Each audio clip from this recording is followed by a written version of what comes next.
Hi viewers, welcome to our channel. ప్రస్తుతం మనతో పాటు కిరణ్ పోల్దాస్ గారు సీనియర్ జర్నలిస్ట్ ఉన్నారు. వారితో ఒకసారి మాట్లాడదాం. సార్ నమస్కారం సార్. నమస్తే ఆదిత్య. సార్ గరికపాటి గారు మనకు తెలుసు, ఫేమస్ ప్రవచనకర్త. ఆయన హ్మ్. ప్రవచనాలకు ఎంతమంది అభిమానులు ఉన్నారో మనకు ప్రత్యేకంగా చెప్పాల్సిన పని లేదు సార్. హ్మ్. అయితే గత కొన్ని రోజుల నుంచి కూడా ఆయన మీద మీడియాలో ఒక రకమైన నెగిటివ్ గా ప్రచారం జరుగుతుంది సార్. ఈవెన్ హ్మ్. తన మొదటి భార్య గారు కూడా కొన్ని కామెంట్స్ చేశారు. దాన్ని కూడా వీళ్ళు వైరల్ చేసేసి ఇది గరికపాటి గారి జీవితంలో ఉన్న చీకటి కోణాలు, ఇవి ఆయన భాగవతాలంటూ తమ్నెయిల్ పెట్టి మరీ ప్రచారం అయితే జరిగింది సార్. అదంతా మనం చూస్తున్నాం. ఇప్పుడు ఏకంగా మొదటి భార్యతో కంప్లీట్ చేయించే దిశగా కూడా వెళ్తున్నట్టుగా వార్తలు వినిపిస్తున్నాయి. అసలు ఎందుకు గరికపాటి గారిని ఈ మధ్య కాలంలో రీసెంట్ గా ఎందుకు టార్గెట్ చేశారు? ఇటువంటి ఎందుకు ప్రచారం చేస్తున్నారు?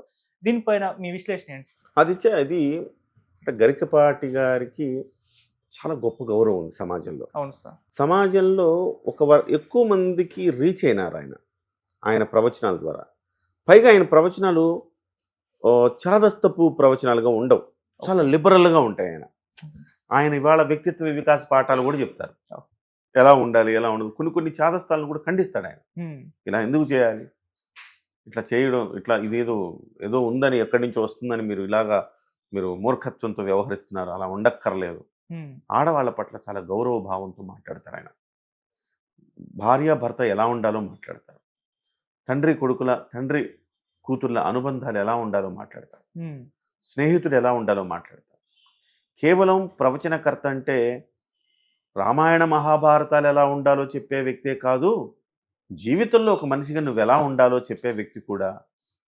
ఆయనలో నాకు రెండు కోణాలు కనపడతాయి. ప్రవచనకర్త ఆధ్యాత్మిక కోణము, అలాగే మనకు సోషల్ ఇష్యూస్లో ఒక మోటివేషనల్ స్పీకర్గా కూడా ఆయన కనపడతారు.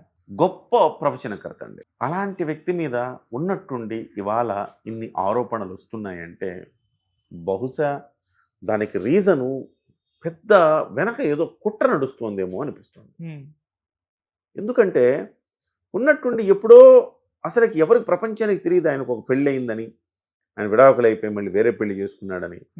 నాకు తెలుస్తున్న సమాచారం ప్రకారం 20 ఏళ్ల క్రితం విడాకులు అయిపోయినాయి అని తెలుస్తుంది. ఆమెకి 2 పిల్లలు ఉన్నారని, 2 పిల్లలు ఈయన దగ్గరే పెరుగుతున్నారని చెప్తున్నారు. అయితే 20 ఏళ్ల క్రితం తేల్చుకోవాల్సిన అంశం కదా. విడాకులు అయిపోయినాయి, విడివిడిగా ఉంటున్నారు, ఈయన వేరే పెళ్లి చేసుకున్నాడు. ఇవాళ రాజ్యాంగం ఇచ్చిన హక్కు అండి. 2 మనుషులు కలిసి ఉండలేకపోతే విడాకులు తీసుకోవచ్చు. అది రాజ్యాంగం ఇచ్చిన హక్కు. ఆ హక్కును బట్టి ఆ మనిషిని మనము తప్పు పట్టలేము. ఇద్దరికి భేదాభిప్రాయాలు ఉండొచ్చు, ఇద్దరి మధ్య పొసగకపోయి ఉండొచ్చు, వ్యక్తిత్వాలు కలవకపోయి ఉండొచ్చు. కలిసి కొట్టుకునే కంటే విడిపోయి ఎవరి జీవితం వాళ్ళు జీవించవచ్చు, తప్పేమీ లేదు. అది రాజ్యాంగం మనకి ఇచ్చిన హక్కు. ఆ రాజ్యాంగం ఇచ్చిన హక్కునే ఆయన వాడుకొని, నేను కూడా సోషల్ మీడియాలో చూడడం నాకు అంత ఇన్ డెప్త్ ఆయన గురించి, నిజంగా ఆయనకి ఇవన్నీ జరిగినాయి అని తెలియదు. నేను కూడా సోషల్ మీడియాలో మీలాగే చూసి అవునా అనుకున్నా. అయితే ఇవాళ ఆయన మీద నిజంగా ఎంత నింద మోపి ఆయన ఏదో బదనాం చేయాలని ప్రయత్నం చేస్తున్నారు తప్ప ఏం కేసు పెడుతుంది మొదటి భార్య? బహుశా ఆమెను ఎవరో ప్రేరేపిస్తున్నారేమో. కేసు పెడితే కూడా ఏం కేసు పెట్టారు? 20 ఏళ్ల క్రితం ముగిసిన వ్యవహారానికి ఇవాళ వచ్చి ఏం కేసు పెడుతుంది? డెఫినెట్గా ఇవన్నీ కూడా కోర్టులో నిలిసేవి కావు. కాకపోతే ఏం జరుగుతుంది? గరికపాటి వారి మీద బురద వేయడానికి అవకాశం ఉంటుంది. ఏదో ఒక రకంగా ఆయన అన్ని నీతులు చెప్తా ఉంటాడు కదా, ఇవాళ నువ్వు చేసింది ఏంటయ్యా అని అడగటానికి ఒక అవకాశం ఉంటుంది. ఆయన పరువు తీసే ఒక ప్రయత్నం అయితే జరగచ్చు. వాస్తవానికి 2 మనుషుల మధ్య ఏం జరిగిందో వాళ్ళిద్దరే చెప్పాలి. ఈయన వెర్షన్ ఈయన చెప్తాడు, ఆమె వెర్షన్ ఆమె చెప్తుంది.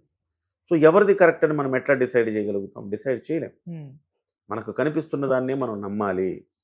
మనకు ఆయన ఎట్లా కనిపిస్తున్నాడు? గత 15-20 ఏళ్ళుగా ఆయన ఒక ప్రవచనకర్తగా కనిపిస్తున్నాడు. ఆయన టీచర్గా చేసి ఆయన రిజైన్ చేసి తర్వాత ఈ ప్రవచనకర్తగా ఉంటూ ఇవాళ చాగంటి గరికపాటి అంటే 2 కళ్ళ లాంటి వాళ్ళు తెలుగు ప్రజలకు. అద్భుతంగా చెప్తారు ఇద్దరు కూడా.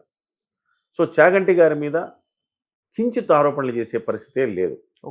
ఆయన ఇంకొక స్థాయికి వెళ్ళిపోయాడు. ఈవెన్ గరికపాటి వారే చాగంటి వారికి నమస్కారం చేస్తారు. ఎందుకంటే ఆయన విద్వత్తు ముందు నేను చిన్నవాడిని అని కూడా చెప్తాడు. సో ఈయనకు ఆ సంస్కారం ఉంది. కాకపోతే ఇద్దరిలో ఈయన కొంచెం లిబరల్. ఆ లిబరల్గా చెప్తాడు కాబట్టి కొన్ని సందర్భాల్లో ఈయన చేసే వ్యాఖ్యలు వివాదాస్పదం అవుతుంటాయి. చిరంజీవి గారి సభలో ఒక సందర్భంలో ఆయనకి కొంతమందికి ఎట్లా ఉంటుందంటే, ఆదిత్య, మనము గండ పేరుండాలు తొడిగించుకున్న నిష్ఠా గరిష్ఠులం, లబ్ధ ప్రతిష్ఠులం, పండిత వ్యక్తులం కదా మనం. మనకేంటి, మనం వస్తే ఆయన అందరు అట్టు వెళ్తారు. అది కొంత ఇగో హట్ అవుతుంది. ఇగో హట్ అయి చేసిన వ్యాఖ్యలే. తర్వాత ఆయన కూడా సరిదిద్దుకున్నాడు. తప్పు చేశాను నేను, ఆయన అనాల్సింది కాదు. చిరంజీవి గారు అజాత శత్రువు.